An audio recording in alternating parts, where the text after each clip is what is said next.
I was thinking about this last night, even today, about Kirk Cousins. Normally, that would be a story, a person you would root for. Be like, okay, came out of Michigan State, not, widely heralded. You had him going to Washington. They spent their first-round pick on RG3. He goes in the fourth round. And you're like, oh, okay, well, he'll be a nice backup. Then all of a sudden he gets to play. And then all of a sudden, I think what turned people against him or turned people off with Kirk Cousins was when he got the first all guaranteed contract. And I remember talking to a source with the NFL, and he said the night before, he goes, you're going to have something to talk about tomorrow. And I go, what do you mean? He goes, Kirk Cousins is going to get all of his money guaranteed. And I just remember people saying, Kirk Cousins? Why Kirk Cousins? I don't know. Right place, right time. He's been a good businessman. And he's been a pretty good quarterback, right? If you look at the numbers, but the numbers do lie because you want to see what you need to do when you need to do it. And that's where Kirk has not come through with, a quarterback who is commensurate to being one of the higher paid quarterbacks in the game. But it's weird because if you've heard him on the show or you saw him on the documentary on Netflix, he comes across as just a normal, good guy driving a minivan, playing football, showing up in a plaid shirt. That's it. That's who he is. Pretty simple. But I was wondering, why is it he doesn't say anything that's really controversial, right? He had one quote, how do you like me now? Or you like that? Like, okay, that's it. But other than that, why don't we root for him? Can we solve why we don't root for Kirk D. Cousins? Yes, Paul. It does seem people turn towards him after the Netflix series Quarterback. They're like, oh, this guy's a good guy. Yeah. And everyone thought he was a good guy. I think if you're a Vikings fan, remember they had that really good team, what was that, 2017? They almost hosted the Super Bowl, and they decided to upgrade and boot Case Keenum.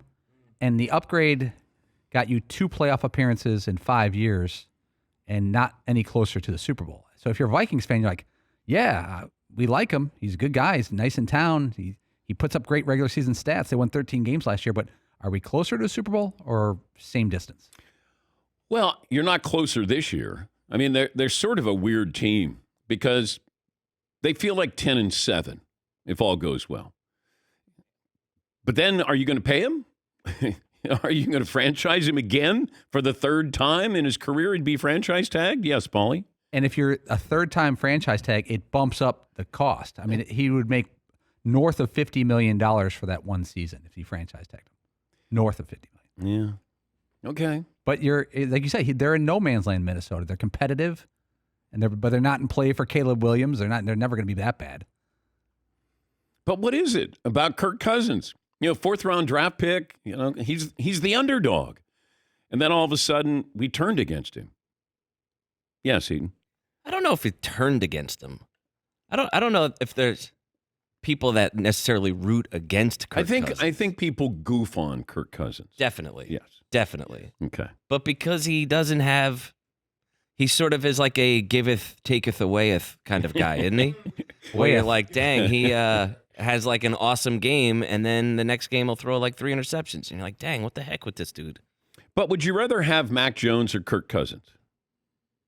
But see, now, even if you're asking that question, that is probably horribly insulting to Kirk Cousins. Well, how many teams would take Kirk Cousins? I guess is the point I'm trying to make, that not everybody is going to be Patrick Mahomes. We expect everybody to be like, oh, let me see what you can do. Can you throw 45 touchdowns? Not everybody can do that. You can still be good enough to play in the NFL. And Kirk Cousins is a 29 touchdowns, 13 or 14 interceptions guy. That's what he feels like. I mean, that's not bad. He feels a little bit like a retro quarterback. He would be great in the 70s. Right, like he's not a modern quarterback. It's like in a league full of Ferraris, he's a Studebaker or something. You know what I mean? Where you're like, all right, yeah, he's Honda Accord. Yeah, okay, yeah, maybe he's a Honda Accord. But like from the 80s, a little bit of like a throwback kind of guy or something that. Right, like a Ford Pinto. Oh, sure. Yeah.